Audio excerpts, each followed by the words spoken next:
আমাকে কবি বলো না, আমি কবিতা লিখিনি, কবিতা পড়িনি, শুধু কবিতাকে ঝরে পড়তে দেখেছি, শুকনো পাতার মতো পুড়ে মরে যেতে দেখেছি।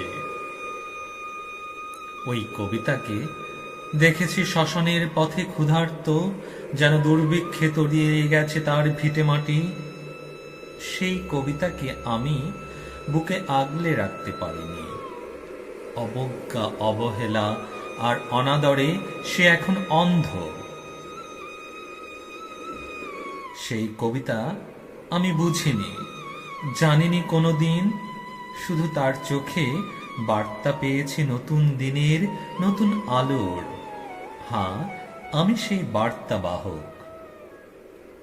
কালের খেয়ায় আবার এসেছি এই অর্ধমৃত পৃথিবীতে।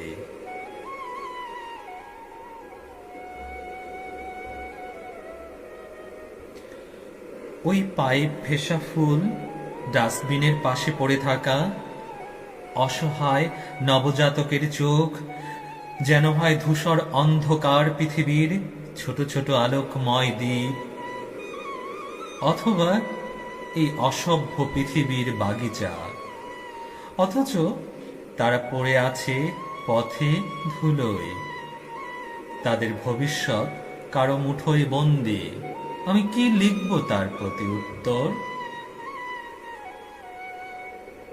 ওই বঞ্চিত চোখ, ওই পায়ে ফেসা ফুলগুলি কেবলই একটা কবিতা খুঁজে প্রতিদিন, প্রতি মুহূর্তে। যেন কবিতা এই অন্ধকার পৃথিবীতে মৃত, যেন কোনো এক বিশেষ শ্রেণীর আলোক উজ্জ্বল রংমহলে, অথবা বাজার অর্থনীতির লোভী চক্ষুতে বন্দী এই কবিতা।